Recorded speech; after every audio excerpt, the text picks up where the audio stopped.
if you guys can see this or not yet. So I'm just going to go ahead. Sorry, I was having a bit of technical difficulties. So thank you so much for bearing with me during this time. Okay, let's go ahead and let's take a deeper look at what is going on in China with regards to the Uyghurs. And we're going to kind of break this down. I have to say, doing the research on this is obviously very difficult because China is very closed off. China doesn't give out a lot of information. China keeps things very close to the chest. So it's really difficult to get a look at what's going on, good or bad. Now, a lot of people think suspiciously that if you're hiding things, which typically is the case, that if you're hiding things, then you're up to no good. But I have to give you a disclaimer about Asian people, Asian cultures, is that that's not necessarily the case with Asians. In our culture, we are very secretive when it comes to negative things about our family, about our lives, and that extends all the way to the country. So even things that, you know, a typical Western family would not find embarrassing, would not think is a bad thing for others to know about, Asian families have a tendency to keep those things very quiet, very private.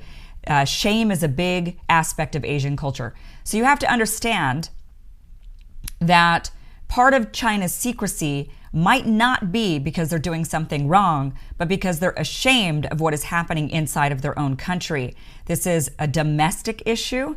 This is internal. These are not outsiders. This is Chinese against Chinese in a way. So you can understand where they would feel like maybe we should keep this one a little bit quiet. So I'm going to do my best to kind of break this down now that we're rolling here. I have no idea if what China is doing is to combat extremism is the right method.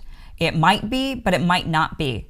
So I'm not saying that it is or isn't. I'm saying I genuinely do not know. And my hope is that through opening our eyes and opening up the conversation about all of this and kind of really assessing what's really going on, my hope is that we begin to think about the problem and we begin to brainstorm solutions rather than pointing the finger at one another. It's very easy to point the finger and say, wow, you're committing human rights abuses. Look at you, you're wrong. This is terrible. This is awful. Somebody needs to stop you.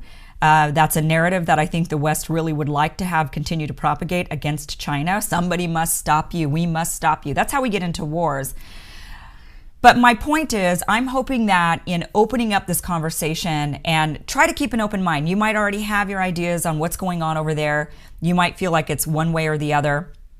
But I'm just going to ask you to keep an open mind because this is a worldwide problem and we do need to brainstorm solutions. We need to open up that dialogue rather than just say everybody's doing it the wrong way. There are certainly worse ways than others to handle a problem of domestic extremism.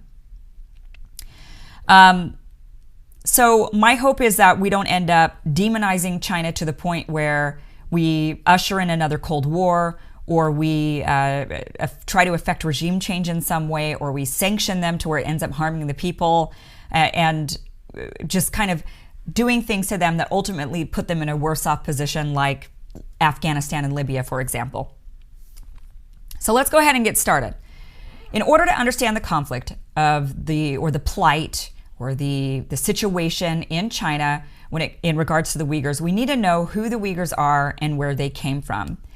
So modern Western scholars do not think that the Uyghurs come from the Turkic people. People think that the Uyghurs are ethnically different or different in some way from Han Chinese, and Western scholars actually cannot really link the current Uyghurs to ancient Uyghurs. They think that the current Uyghurs are more of an ethnic blend of a many variety of people because that area of China has been conquered by a lot of different groups of people throughout thousands of years. So that region of China, which is now known as Xinjiang, that region was first part of the Jin dynasty, and then which was Han Chinese, and then it was overtaken by, I believe after that it was taken by Turkic people. They came along on the Silk Road during the trade. They ended up in that region.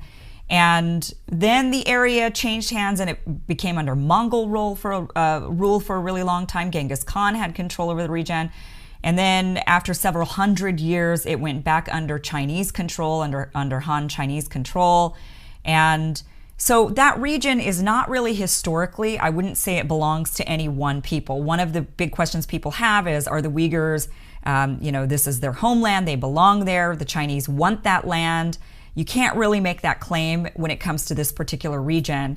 If you go way back, it was Han Chinese, and then it goes to the Turkic people who came through the West on the Silk Road, and then it went to the Mongols, and then it went back to the Han Chinese, so it kind of goes on and on.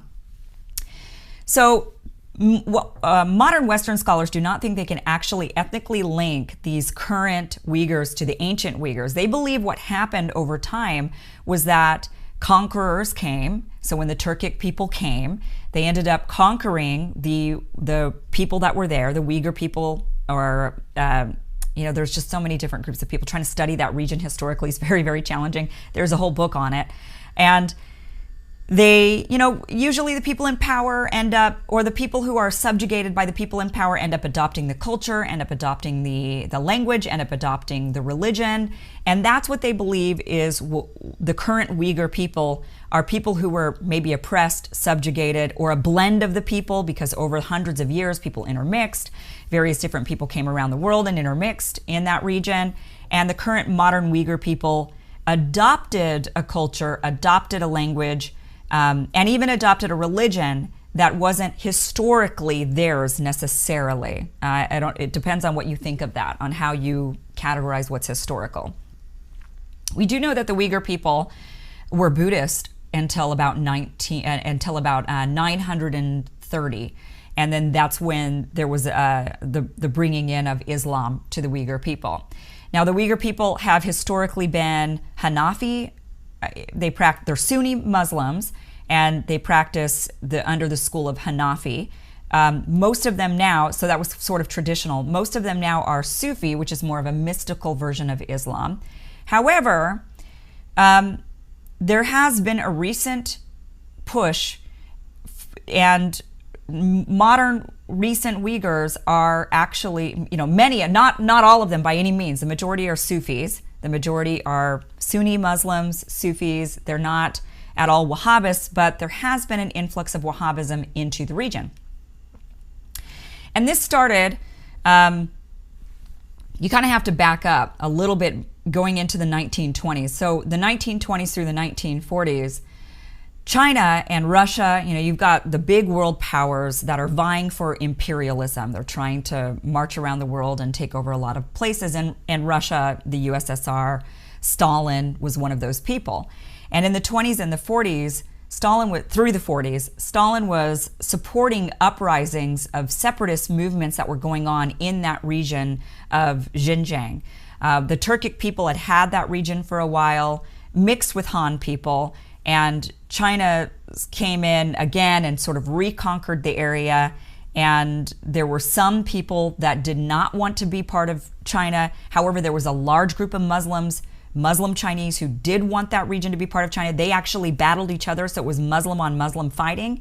So, and the Chinese Muslims ended up winning that war, and so that region remained under the current Chinese, what's now modern China. So the 20s through the 30s, Stalin actually supported the uprisings by separatists in order to weaken China. And in return, China ended up ultimately having a problem with Russia. So China did this was fast forward quite a few years, you get into the 60s, the 70s, really towards the late 70s and into the 80s, China made a giant mistake. China did what the United States did, and they joined the United States, interestingly, on this one, along with some other countries, in supporting, arming, and training the Mujahideen in Afghanistan. The Soviets were in Afghanistan. The Mujahideen, which we now know have later become the Taliban and Al-Qaeda. The Mujahideen were supported by the United States, trained by the CIA, and guess what? China was in on that too. China ended up actually opening up camps in China, in that Xinjiang region, during that time to bring in the Mujahideen and train them, and also allowed for many in the Xinjiang region, many of the Muslims in that region, to join in with the fighters.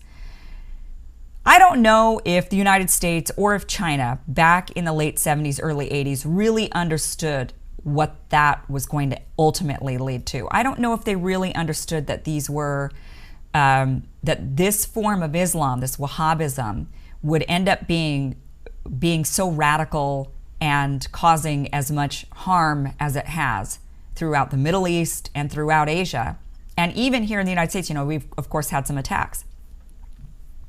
I don't know if China really realized what they were setting themselves up for, but nonetheless, it happened. And they were just really hell-bent on stopping Russia. And because of that, they armed and propagated the Mujahideen and even brought them into the